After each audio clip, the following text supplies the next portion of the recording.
Waalaikumsalam warahmatullahi wabarakatuh. Alhamdulillah, wassalatu wassalamu ala rasulillah Sayyidina Maulana Muhammad ibn Abdullah wa ala alihi wa sahbihi wa man wala la nabiyya ba'da amma ba'd. Subhanaka la ilma lana illa ma 'allamtana innaka antal alimul hakim. Rabbi shrah li sadri wa yassir li amri wahlul 'uqdatam min lisani yafqahu qawli. سدد لساني واهد قلبي بحق النبي وصحبه والآل. معاشر الحاضرين والحاضرات، جماعة صلاة الخوف برحمة الله سبحانه وتعالى. Alhamdulillah, kita senantiasa panjatkan puja dan puji syukur kehadirat Allah Subhanahu wa taala atas semua limpahan nikmat, rahmat, taufik, hidayah dan inayah dari Allah Subhanahu wa taala. Kembali Allah kumpulkan kita pagi hari yang mulia ini dalam keadaan sehat walafiat, terutama dalam keadaan iman dan dalam keadaan Islam. Mudah-mudahan senantiasa karunia Allah tersebut diberi sampai kita menutup usia, sebagaimana Allah berfirman dalam Al-Quran, "Wa la tamutunna illa wa antum muslimun." Salawat dan salam juga senantiasa kita haturkan kepada junjungan baginda Nabi besar Muhammad sallallahu alaihi wasallam, yang dengannya kita mengharap syafaat, keberkahan dalam kehidupan kita dan bahkan nantinya di akhirat agar bisa dikumpulkan oleh Allah dan baginda Nabi sallallahu alaihi wasallam. Amin ya rabbal alamin. Hadirin hadirat yang dimuliakan Allah Subhanahu wa taala, melanjutkan apa yang telah kita kaji dan bahas di dalam kitab Bidayatul Hidayah Imam Al-Ghazali rahimahullah taala rahmatal abrar. Sampaikan kita kepada adabun naum, yaitu adab-adab di dalam tidurnya kita, karena ini sangat penting, luar biasa. Dimulai ketika kita hendak touring, bagaimana touring atau tidurnya kita itu, apakah telah memperhatikan adab-adab dan sunnah-sunnah baginda Nabi SAW. Kalau orang dari tidurnya saja tidak mementingkan akan adab dan sunnahnya Nabi, bagaimana dengan amal yang lainnya? Maka oleh karenanya di sini beliau menyinggung, membahas tentang bagaimana adabnya tidurnya hendaknya seorang muslim, seorang mukmin itu.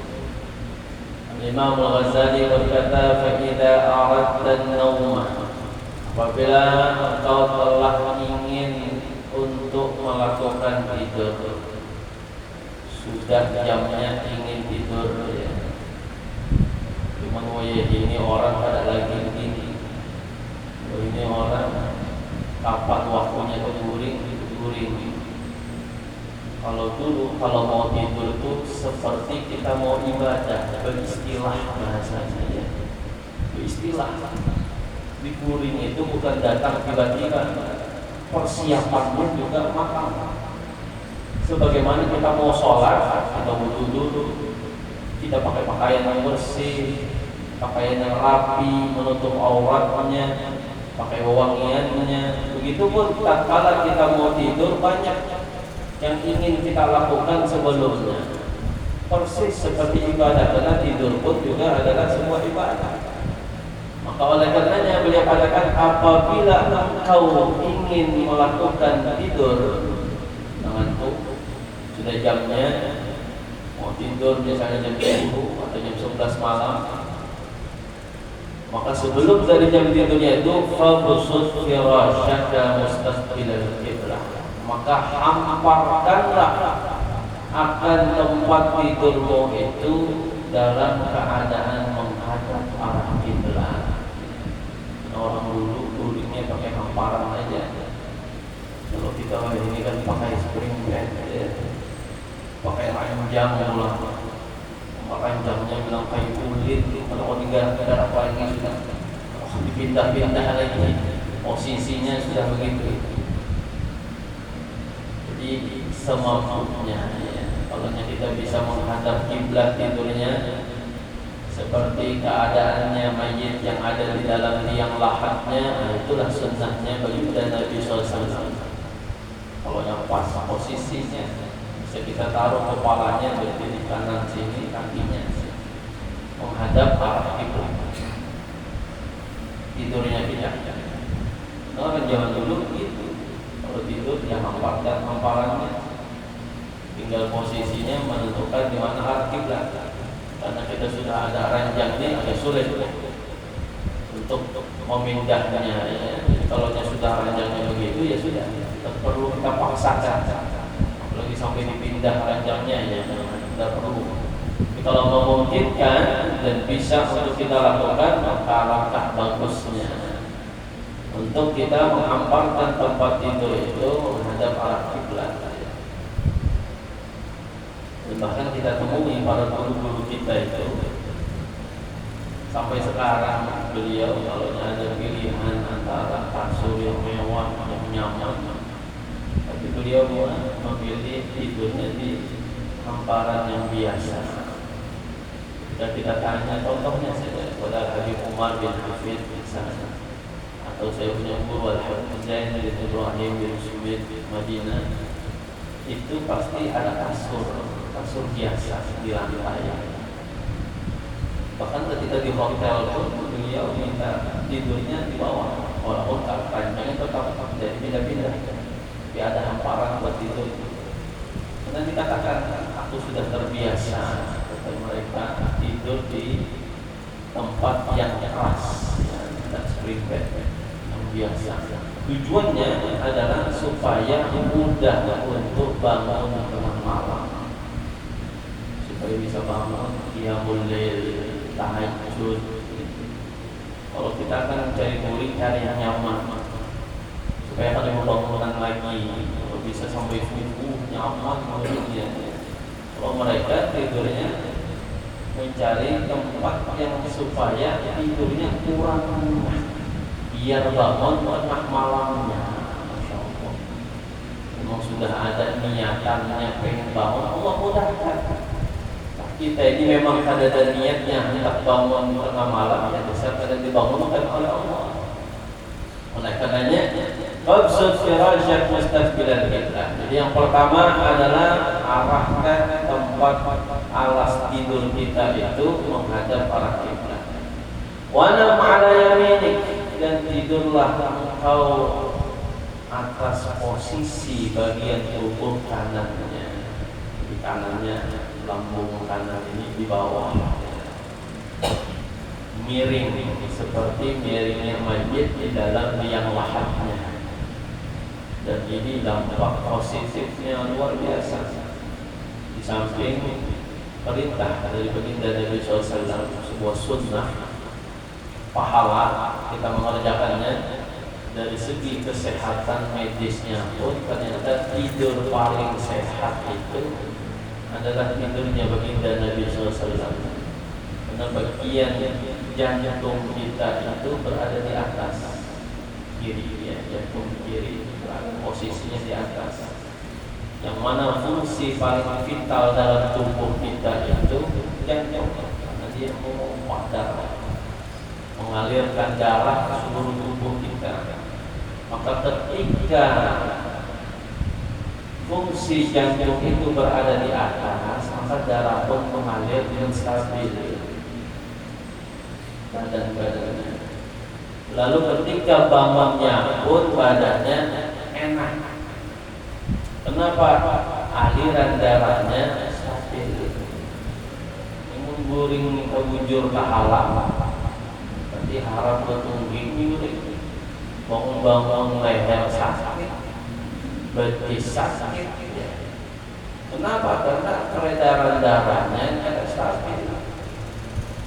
Kalau jantungnya di atas, bahkan kalau dokter jantung walaupun yang kafir pun tidak paham sunnah Nabi ini, pasti menganjurkan bagi pasiennya yang penyakit jantung, tidurnya Pak harus lambung kanannya di bawah, jantungnya di atas, biar bekerja optimal. per detiknya sekian misalnya. Nah begitulah mestinya.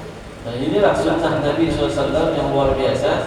Nah, kalau kita katakan di dalam kitab itu namanya sunnah Nabi ini bertepatan dengan kedokteran atau kesehatan secara medisnya kita. Kalau dalam kitab itu ada namanya hikmah tasyri'. Hikmah dari syariat itu luar biasa setelah diteliti oleh manusia. Contohnya lagi misalnya ketika kita membersihkan najis, yang tingkatan najis itu ada 3. Najis yang paling tinggi derajatnya mughalladhah, najis kena liur anjing. Maka cara membersihkannya 7 kali siraman, salah satunya dengan air tanah. Maka muncullah pertanyaan di kita, kenapa pakai air tanah? Itu agama yang syariat dari baginda Nabi SAW dalam hadisnya. Apabila salah satu dari kalian terkena liur anjing, maka basuhlah, kata Nabi, dengan 7 kali basuhan. Dahulu Nabi tolak, salah satunya dengan air tanah. Kenapa kada pakai air sabun? Kenapa kada pakai Lifebuoy misalnya, Dettol misalnya? Ternyata setelah diteliti, dengan alat yang canggihnya di zaman kita sekarang, semakin canggihnya alat dalam medis, dalam kesehatan, maka diteliti dalam liurnya anjing, kotorannya itu adalah ada kuman yang tidak dapat dihilangkan kuman itu kecuali dengan zat yang ada pada tanah, dari tanah. Padahal Nabi 15 abad yang silam, sebelum ada mikroskop dan lainnya itu, sudah menganjurkan untuk kita mensucikan najis itu dengan air tanah. Maka keterbatasan otak kita inilah yang seharusnya kita itu patuh dan tunduk dengan syariat agama Islam, karena pasti bukan hanya nilai ibadah pahala yang kita dapatkan di sisi Allah, secara kesehatan pun pasti akan baik untuk tubuh kita. Contohnya tidurnya Nabi SAW. Di zaman dulu mungkin orang tidak ada namanya ilmu anatomi untuk mengenali tubuh kita bagaimana berfungsi di dalam tubuh kita. Tapi dengan zaman yang canggih sekarang, ternyata mereka meneliti tidur yang menyehatkan itu tidurnya seperti baginda Nabi, yaitu lambung kanannya di bawah. Kama yuj'al mayyit fi lahdi, sebagaimana diletakkannya mayyit itu di dalam liang lahatnya. Wa'lam, ketahuilah, kata beliau, anna an-nawma mislul maut, sesungguhnya tidur itu seperti kematian, mirip. Bahkan dikatakan naum akhul maut, tidur itu saudaranya mati. Apa yang dapat kita pahami dari ucapan tersebut adalah wal yaqadhah mislul ba'ts, kata beliau, bangunnya kita dari tidur itu seperti kita dibangkitkan oleh Allah di padang mahsyar. Kita meninggal, lalu nantinya setelah malaikat tiup sangkakalahnya kiamat, mati semua, dan itu bukan sehari 2 hari. Jangan kita kira huru hara kiamat yang berterbangan, gunung terbang dan sebagainya itu hanya sebentar. Ada riwayat 40 hari, ada yang riwayat 40 tahun. Bayangkan, al-ilmil manfus, kayak angin terbangan. Allah wafatna insyaallah dalam memelihara daripada hal tersebut. Nah, maka setelah kiamat itu ditiuplah lagi kembali, lalu dibangkitkan kita hidup seperti semula, yang disebut namanya yaumul ba'ts, hari kebangkitan, yang tidak ada lagi di sana dinding, tidak ada lagi atap, tidak ada apa-apa, ada bangunan, tidak ada sama sekali. Yauma la dhilla illa dhilluh, yang tidak ada nauman kecuali hanya naumannya Allah Subhanahu wa taala. Nah maka perumpamaan tidur seperti mati dan bangkitnya kita nanti pada mahsyar seperti bangunnya kita dari tidur, maka harapannya kata Imam Ghazali, la'allallah ta'ala yadribu ruhaka fi lailatik fakun musta'iddan liliqa'ih. Maka mudah-mudahan Allah mencabut rohnya engkau pada malamnya engkau tersebut dalam keadaan siap untuk berjumpa dengan Allah. Kalaunya guring itu saudaranya mati, kira-kira kalaunya kita tidur atau kalaunya kita mau menyambut ajalnya kita itu, pasti kita akan mempersiapkan menyambut maut kita. Tampilannya harus bagus. Makanya daripada adab sunnah guring itu adalah bersuci, karena dalam keadaan suci senantiasa dalam amanillah subhanahu wa ta'ala, pemeliharaannya Allah. Ada malaikat yang diutus oleh Allah untuk senantiasa menjaga orang yang dalam keadaan wudu tersebut. Kemudian mau tidurnya baca doa, karena siapa tahu pada bangun lagi maka meninggalnya dalam keadaan zikir kepada Allah. Kalimat yang terakhir diucapkan adalah zikir kepada Allah, berdoa. Guring YouTube, guring nonton TV, guring sambil ngobrol menggibah kawan di samping. Guring. Ini dia tutup malamnya dengan kemaksiatan kepada Allah Subhanahu wa taala. Kalau meninggal saat itu, berarti meninggalnya dalam keadaan bagus. Maka kita tutuplah ketika mau tidur itu dengan yang baik-baik, zikir kepada Allah, doa dan bacaan-bacaan yang dianjurkan oleh Nabi SAW.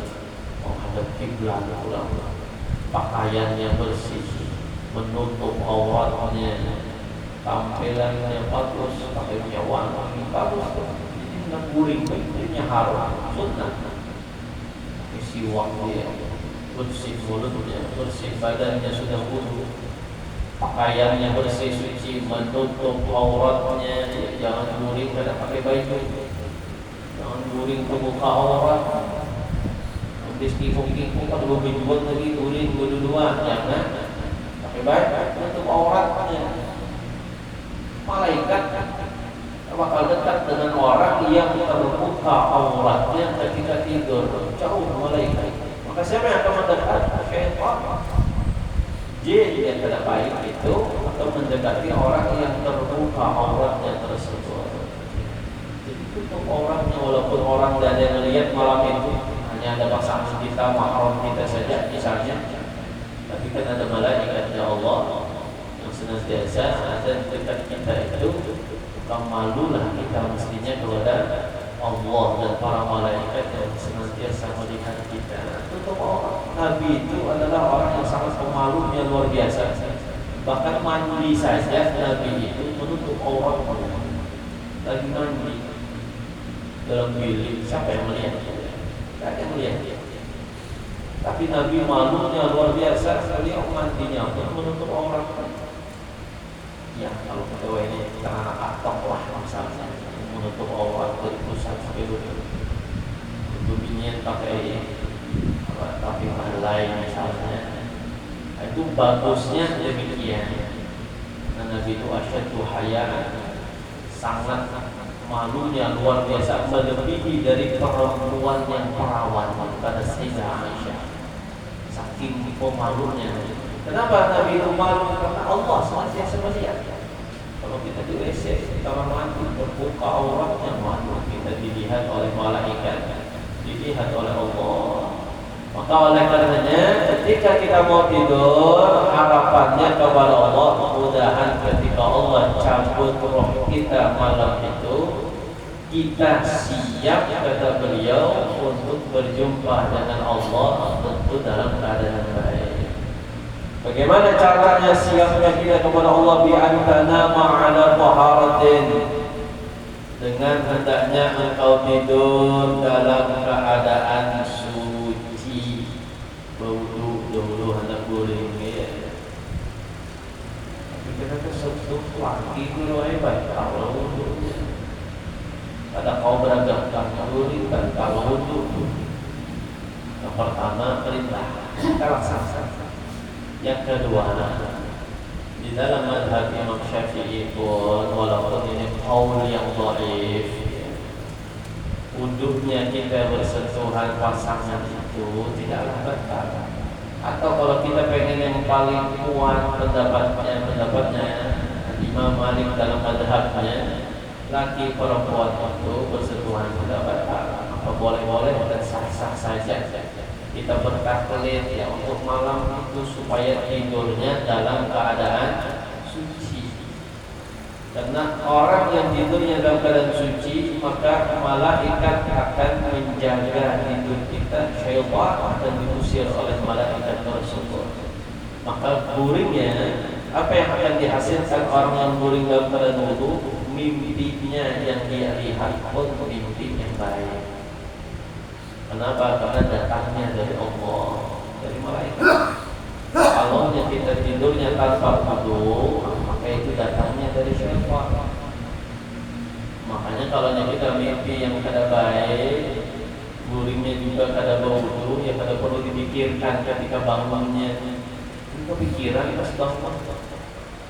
Apa ini laki? Mau nangis? Sarik-sarik pula. Kalau mimpi yang begini lagi jangan. Mimpi lagi, begini lagi. Padahal mimpinya hanya muslihatnya syaitan, permainannya, talaknya syaitan saja. Karena tidurnya kada berwudu, kada berdoa lagi. Tapi kalau kita tidurnya wudu, maka dalam hadis Nabi SAW, rohnya kita itu dibawa oleh malaikat ilal arsh sampai ke arshnya Allah. Sajidan lillah, dan ditulis kita malam itu ibadah bersujud kepada Allah Subhanahu wa taala. Maka yang dilihat pun mimpinya yang baik-baik. Ini kayak anak mengharap mimpi Nabi kalau guringnya kada wudu. Bagaimana mimpi Nabi kalau sunnah-sunnahnya yang biasa dilakukan Nabi kada dicontoh. Bagaimana hendak mimpi Nabi kalau guringnya aja terbuka auratnya, pakai celana pendek aja kada buka baju misalnya. Mana Nabi mau menemuinya kalau dia dalam keadaan tersebut? Maka dari hendak guringnya pun kita persiapkan diri kita. Paling pertama di antara ma'ala tahara. Apalagi fungsinya kalau kita suci dalam tidur, mara bahaya apapun kita insya Allah dilindungi oleh Allah berkat malaikat yang menjaganya. Kebakaran, kebanjiran, tengah malam, gempa bumi, insya Allah pelihara kita dari hal tersebut. Dan itu janjinya bagi Nabi SAW, bagi orang yang dalam keadaan suci. Bagus, yang wudu ini kalau bisa setiap saat kita lakukan dan laksanakan sebagaimana pesan Nabi kepada Sayyidina Anas bin Malik. Nabi SAW, ya Anas, wahai Anas, kalau engkau bisa untuk senantiasa dalam keadaan suci, faf'al, laksanakan, lakukanlah. Kenapa Nabi memerintahkan demikian? Fa inna malakal maut, kata Nabi, sesungguhnya malaikat maut itu apabila dia mencabut rohnya seseorang manusia, wa huwa ala taharatin, dan orang itu dalam keadaan suci, mata ala syahid, maka dia meninggal dalam keadaan syahid. Ini kita harap. Dan kita tidak tahu kapan ajal itu datang, di mana ajal itu tidak akan datang. Maka alangkah baiknya senantiasa kita itu dalam dawamul wudu, senantiasa dalam keadaan suci. Tak ke pasar wudu, ke kantor wudu, kontak angin dari WC wudu langsung. Allah ya nyaman apa? Begininya ini kenal. Bagi sudah bermake up, sayangnya make upnya mulai. Padahal adalah mu'ala wudu ini luar biasa. Kalau kita ke pasar, kita jalan, kita naik motor, kita musafir, naik motor, insya Allah dalam pemeliharaan Allah, termasuk dalam tidur ini adabnya kita. Karena mu'ala tahat, Yang kedua, wa takunu wasiyatuka maktubatan tahta ra'sik. Imam Ghazali, hendaklah wasiatmu sudah tertulis di bawah kepalamu. Sebuah kinayah. Bukan berarti wasiat tidak dianggap sebuah batal ya. Ada dalam hadis, ada di laci misalnya. Artinya sudah siap. Wasiat ini sunnah hukumnya. Dalam hadis Nabi SAW, al-mahrum man harumal wasiyah. Orang yang tercegah dari rahmat itu adalah orang yang tercegah daripada wasiat. Apalagi kita yang sudah umur ini sudah lampu kuning, apalagi sudah lampu merah, masuk sudah incarannya Azrail, dipantaunya sudah. Mestinya kita ini siap yang namanya wasiat tersebut.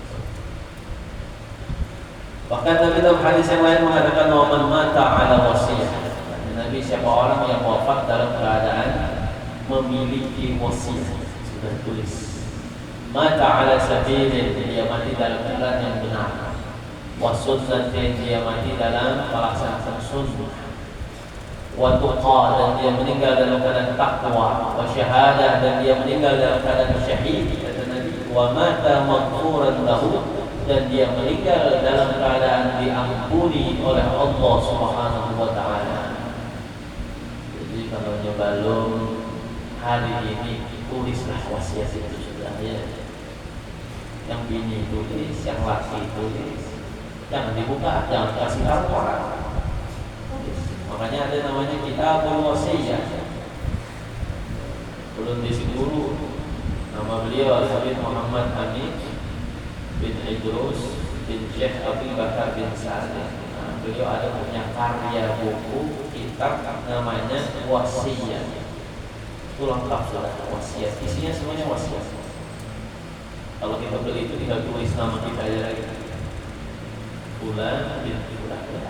Kalau tinggal dibacakan aja wasiat. Wasiat yang baik. Wasiat takwa misalnya yang tulis Bismillahirrahmanirrahim.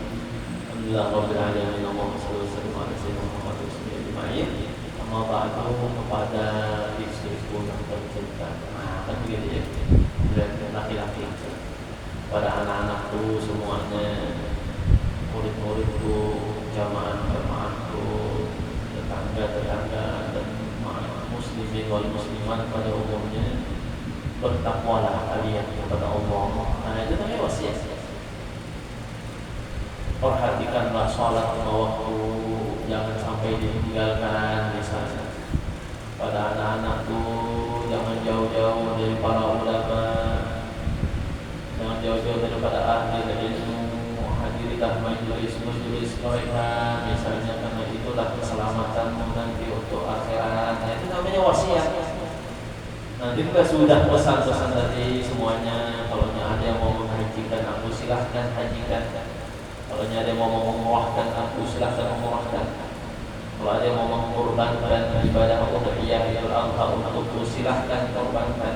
Maka nanti mereka dalam mazhab Syafi'i boleh untuk meniatkan kurbannya kepada kita, karena kita mati ala wasiat. Matinya sudah berwasiat. Untuk orang boleh mengerjakan hal tersebut, walaupun dalam mazhab yang lain boleh berwasiat. Kemudian di akhir hanya masalah utang piutang misalnya, atau ada terbagi dua karena wasiatnya, dua amplop, dua map, ada map biru, ada map merah misalnya. Biru ini kayaknya yang baik-baik, merah ini isinya hutang aja semuanya. Hutang lo bulan sekian, hutang di warung itu sekian, hutang lo si anu, hutang soalnya banyak hutangnya kuitan kan. Mapnya itu tulis terus. Nabi SAW, kata Allah SWT dalam Al-Quran, dia tadaya jembidain faktubu, dalam berhutang pada seseorang, tulis. Walaupun sedikit, tulis. Karena kita tidak tahu kapan orang meninggal dunia, kapan ajal itu datang.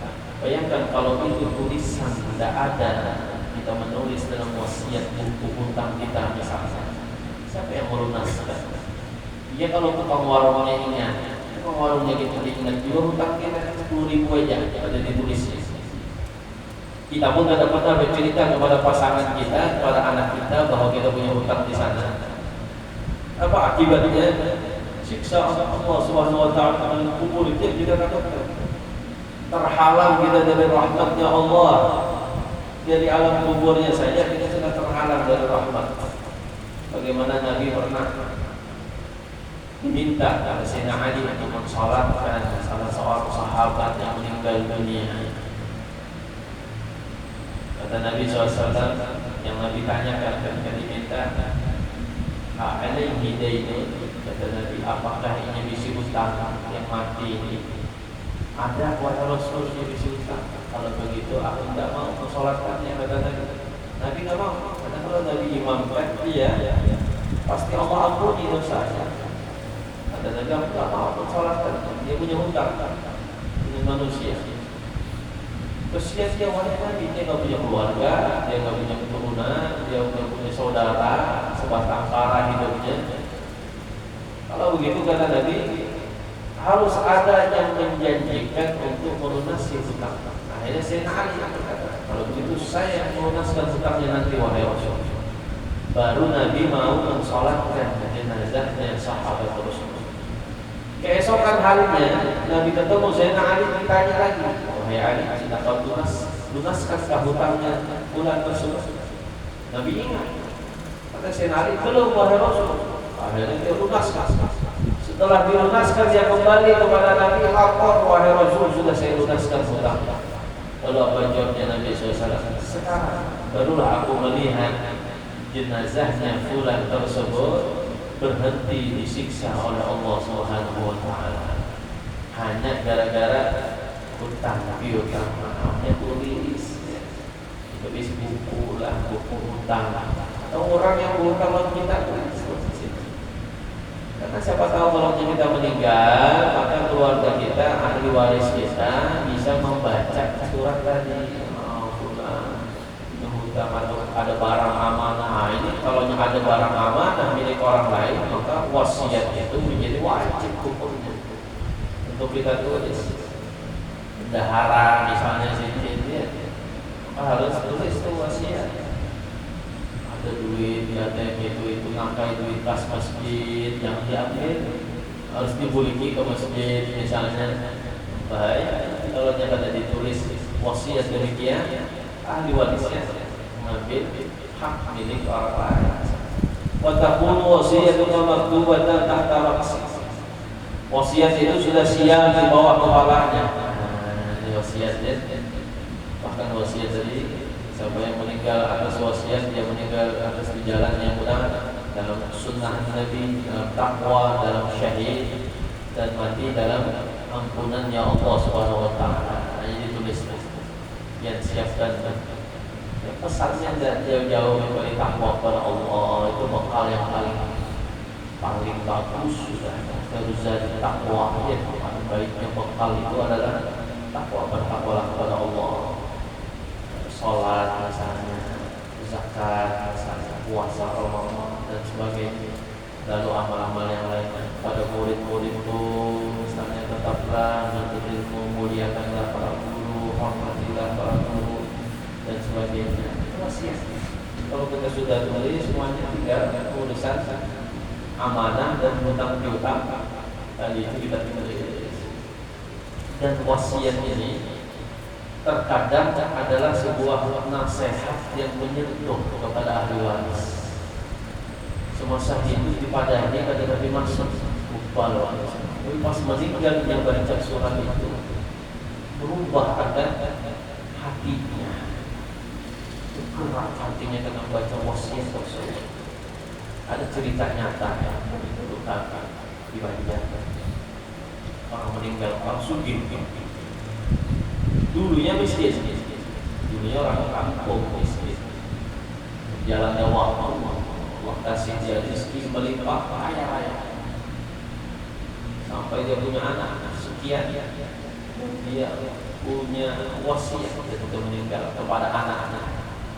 Wahai anakku, nanti kalau bapak meninggal, ada kaos kaki di lemari di laci itu, kaos kaki bahari, berlubang-lubang pulang-pulang seperti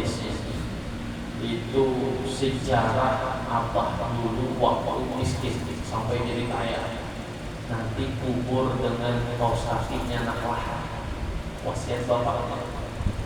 Akhirnya berjalan waktu, bapaknya sakit tiba-tiba meninggal, maka sang anak pun ingin melakukan wasiat bapaknya tersebut.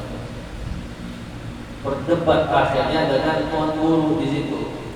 Kata tuan guru, pada boleh mayat dia dikasih kaos kaki, ya, atau diselipkan kaos kaki di dalam apa kain kafannya. Boleh. Itu poin wasiat apa? Dunia berdebat. Maka pamannya, saudara dari ayahnya itu menengah. Ada apa itu? Ini wasiat tuh. Coba cari dulu wasiat di lemari, mungkin ada surat wasiat yang ditinggalkan oleh almarhum. Ternyata ada, dibaca surat wasiat. Wahai anak-anakku semua, mungkin sekarang kalian tengah berdebat tentang kaos kaki ayah. Kayak hidup sini. Mungkin kau telah berdebat tentang kaos kaki abah sekarang. Ayah tahu itu hukumnya tidak boleh, tapi ayah ingin mengingatkan kepada kalian, wahai anak-anakku semua, bahwa kaos kaki yang busuk, yang buruk, yang bolong-bolong itu saja tidak boleh dibawa oleh orang yang mati, apalagi harta yang banyak. Maka wahai anak-anakku, ingatlah dunia itu hanya sebatas kita hidup di dunia saja. Kita mati pada bawa akan dunia kita. Menyentuh oleh anak-anaknya, sadar anak-anaknya yang selama itu sibuk dengan urusan dunianya saja. Maka kata ayahnya pesannya, ingatlah akan akhiratmu. Ini kan pesan luar biasa. Hanya tulisan wasiat demikian dapat menyadarkan anak-anaknya yang sibuk dengan urusan dunianya tersebut. Watanama taiban minad dzunub, dan hendaklah kau tidur dalam keadaan bertaubat daripada dosa-dosa kita. Jadi hendak guling itu renungkan. Kalau kita punya dosa kepada Allah, kita istighfar, taubat pada Allah, menyesal, tidak mau mengulangi lagi harinya aku tadi begini begitu. Kalau ada berkaitan dengan manusia, cepat-cepatlah minta maaf malam itu. Telepon dia, WhatsApp dia, SMS dia, maaf pula. Nah, kok hanya penganggurin, keingat siang tadi itu di majelis kita yasinan, lalu menggibah pian yang buai. Gibah apa kok? Ini minta remo, minta halalnya. Tadi siang lawan si akun tadi berkisahkan. Pian mau kerudungnya apa, bajunya hijau, sandalnya kuning, jadi kami sambat dia dari majelis. Nah, mungkin ada apa-apa dimaafkan, selesai urusan dengan dunia, dengan apa, dengan muslim dan yang lain. Kalau itu ada urusan harta benda barang, maka kembalikan. Kenapa kita demikian sebelum tidur? Karena tidur tadi adalah seperti mati. Kita takut kalau kita tidak bangun lagi di malam itu, dan ada urusan kita dengan manusia atau kepada Allah belum selesai daripada dosa dan maksiat, maka kita bersihkan di malam itu, taubat kepada Allah, minta ampun, maaf kepada Allah. Itulah dianjurkannya kita bertaubat sebelum tidur. Dan orang-orang yang punya salah dengan kita, maafkan mereka semua. Dan di antara kemuliaan Habib Umar bin Hamid, Al-Habib Hamid bin Umar bin Khattab, yang beliau itu kewaliannya luar biasa. Ketika ditanya bagaimana beliau punya maqam yang tinggi luar biasa tersebut, kata beliau, aku setiap tidur senantiasa memaafkan kesalahan orang kepadaku, baik dia sengaja atau tidak sengaja. Jadi hati itu bersih, tidak ada ikatan lawan manusia, tidak ada dendam, tidak ada iri, tidak ada dengki kepada orang. Kenapa dia maafkan sebelum tidur? Ya Allah, aku maafkan semua salah orang kepada aku hari ini, dan salahku kepada orang dia pun minta maaf. Kalau salahnya kepada Allah, dia taubat, dia istighfar kepada Allah. Nah, ini pentingnya kita itu bertaubat sebelum tidur. Nah, sudah tadi tidur, hamparannya menghadap kita, kemudian tidurnya seperti tidur Nabi posisinya, kemudian tidurlah dalam keadaan suci berwudu, dan wasiat sudah siap kita tulis di bawah bantal kita. Ini hanya kinayah saja, artinya sudah siap wasiat kita tersebut. Dan hendaklah tidur dalam keadaan bertaubat malam itu kepada dosa-dosa kita yang telah kita perbuat, baik berkaitan dengan Allah ataupun berkaitan dengan manusia, kita meminta halal kepadanya. Dan yang perlu kita tahu, wasiat itu kalau berkaitan dengan harta kita tidak lebih daripada sepertiganya dari harta kita, dan itu hukumnya sunnah untuk sesuatu yang nilainya ibadah, bukan kepada ahli waris. Ahli waris itu kayak pasangan kita, itu ahli waris. Anak kita ke bawah, itu ahli waris.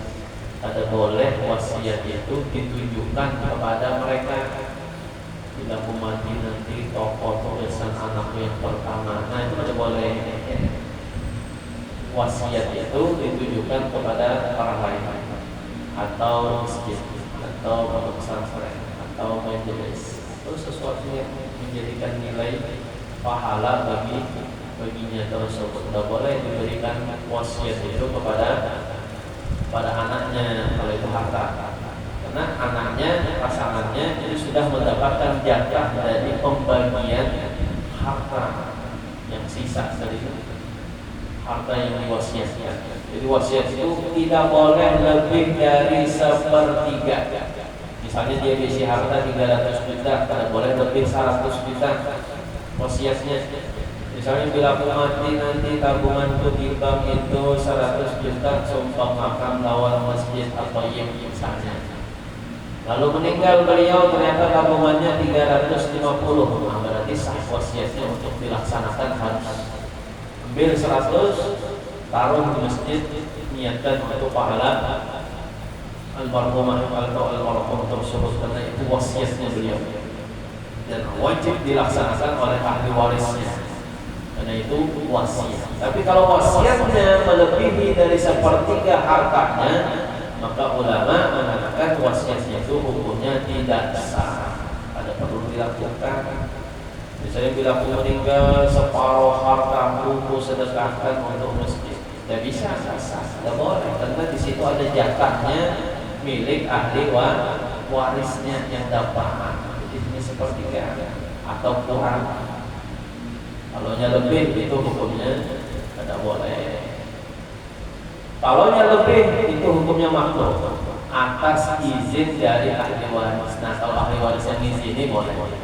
Misalnya separuh hartanya, kata anak-anaknya berlima, misalnya kumpul, ini abah wasiat tidak meninggal separuh hartanya ke masjid, siapa saudara-saudara yang lain ahli waris, kita kalau apa-apa kita sedekahkan, kita sudah isi pekerjaan semuanya, mapan semua, hidupnya nyaman-nyaman semuanya juga, ngapain juga kita mengharap hartanya abah kita baik sidin yang mencari selama hidup di dunia, baik besan sidin juga pahalanya, sedekahkan separuhnya buat masjid. Nah, kalaunya ahli warisnya semua mengizinkan lebih dari sepertiga itu, maka hukumnya boleh saja.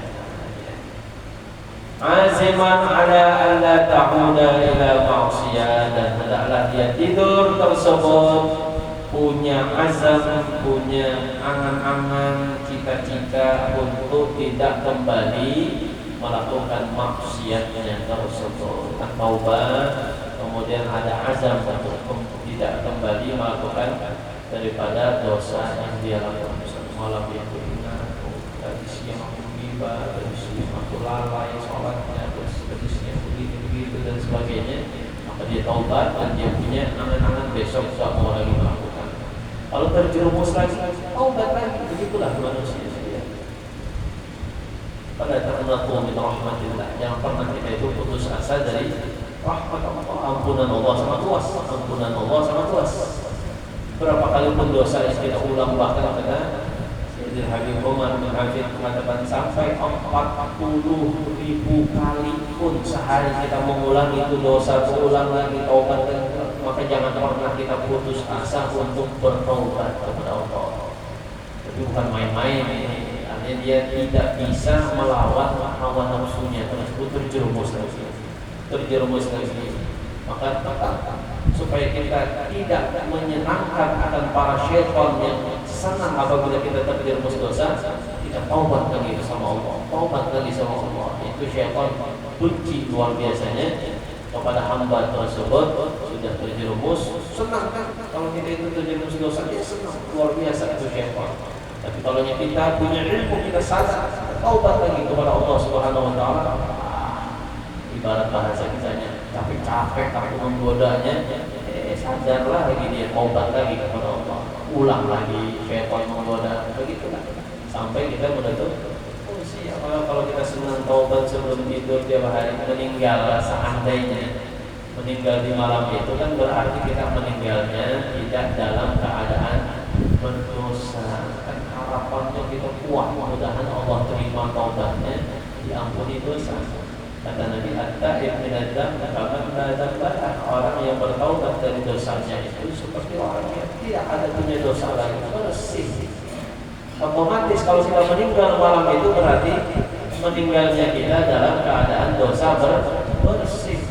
Apa yang tersisa? Amal kebaikan. Maka amal kebaikan akan mengungguli timbangan amal keburukan kita. Maka selamatlah kita di akhirat. Oleh karenanya ini penting untuk kita melakukan adat-adat tersebut. Tadi guring, kalau bisa menghadap kiblat, lambung kanannya di bawah kalau bisa. Ya. Kalau sakitan awaknya ya, kalau tidak yang dipaksa. Dalam keadaan suci berwudu, wasiat sudah tertulis, dan tidur dalam keadaan bertaubat kepada Allah. Mudah-mudahan dan apa yang kita kaji ini, kita bahas dari adabnya Nabi SAW tidur ini, menjadikan diri kita semakin dicinta oleh Rasul, dicinta oleh Allah, dan dirahmati oleh Allah Subhanahu wa ta'ala. Amin Allahumma amin ya rabbal alamin. Mudah-mudahan seiring bertambahnya ilmu kita, bertambah pula nilai-nilai keimanan dan ketakwaan kepada Allah Subhanahu wa taala. Hadanya wa ala niyatin salihah bismillah nabi wa nabi bisyari surah al-Fatihah. Alhamdulillah rabbil alamin. Subhanal ladzina an'amta 'alaihim. Amin ya rabbal alamin.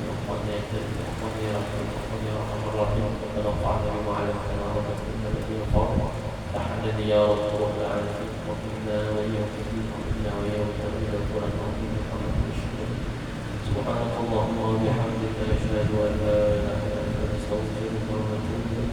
صلى الله على سيدنا مولانا محمد وعلى آله وسلم. الحمد لله رب العالمين.